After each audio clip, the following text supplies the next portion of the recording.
lève son genou de notre cou. 7 siècles de misère fait de traite humaine, de colonisation et aujourd'hui de néocolonisation, cela suffit. Il est temps que la France nous foute la paix. Il est temps que la France prenne exemple sur ses voisins européens. L'Allemagne est la première puissance économique d'Europe, loin devant la France.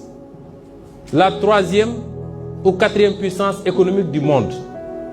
L'Allemagne n'exploite aucun pays, aucune colonie. Je peux citer l'Italie, je peux citer l'Espagne, qui avait des colonies avant, mais qui n'exploitent personne, qui ne font pas ingérence, qui n'imposent pas des dirigeants dans leur ancienne colonie. Au nom de quoi la France croit pouvoir continuer à nous imposer des dirigeants, à faire des choix à notre place. Cela doit cesser et l'Afrique nouvelle, la jeunesse africaine, les élites africaines, la diaspora africaine dit non, ça ne peut pas continuer. L'hypocrisie de cette France se vit et s'exprime tous les jours. Prenons exemple du cas du Mali et du Tchad. Au Tchad, où le processus constitutionnel a été interrompu, la France a applaudi et son président est allé consacrer le nouveau roi. Au Mali, où ce n'est pas le processus constitutionnel qui a été interrompu, mais le processus de transition, la France a condamné et même a pris ses clics et ses claques pour dire qu'elle quitte le Mali. Ça, c'est de l'hypocrisie. C'est le 2 poids, 2 mesures. C'est le double langage que la France tient en Afrique.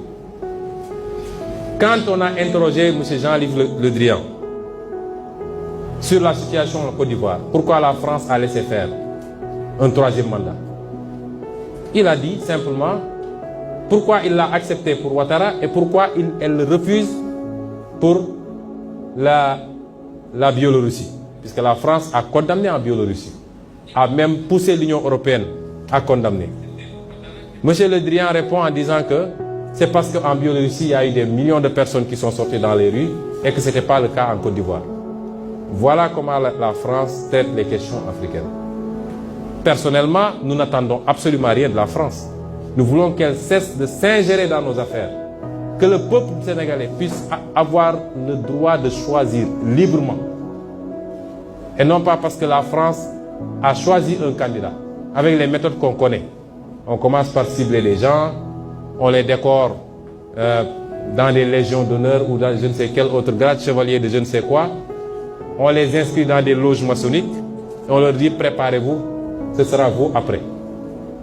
Même l'hypothèse où Macky Sall ne pourrait pas passer, nous savons qui est en train d'être préparé par la France. Cela doit cesser, ça ne se passera plus comme ça. Que l'on soit bien clair, nous n'avons rien contre le peuple français. Et en France même, des voix politiques et citoyennes se lèvent pour tenir le même discours que celui que je suis en train de vous tenir. Nous sommes ouverts à travailler avec tout le monde, dans le sens d'une collaboration gagnant-gagnant. Nous avons besoin de gens qui investissent en respectant les lois de ce pays, réaménagées d'ailleurs.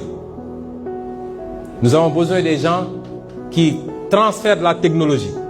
Nous avons besoin de gens. Il faut que ça cesse. Il faut que ça cesse. Je ne suis pas en train de dire que la France est à l'origine de tous nos maux. Elle n'est pas responsable de la corruption de nos élites.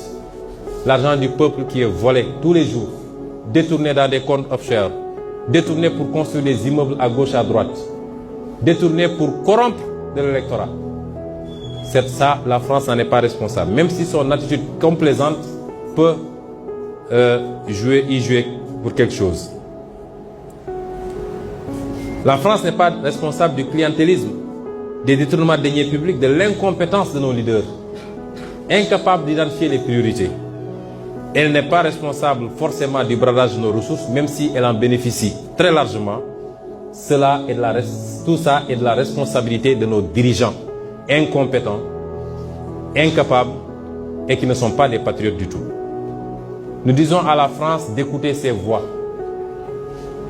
qui lui parlent de notre schéma, d'une autre collaboration entre l'Afrique et la France.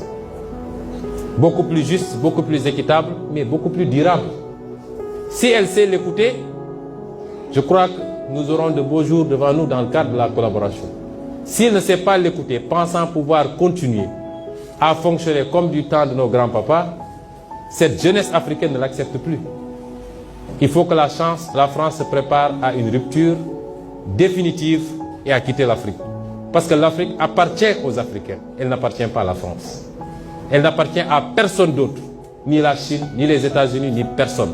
Et les Africains veulent prendre le destin en main enfin.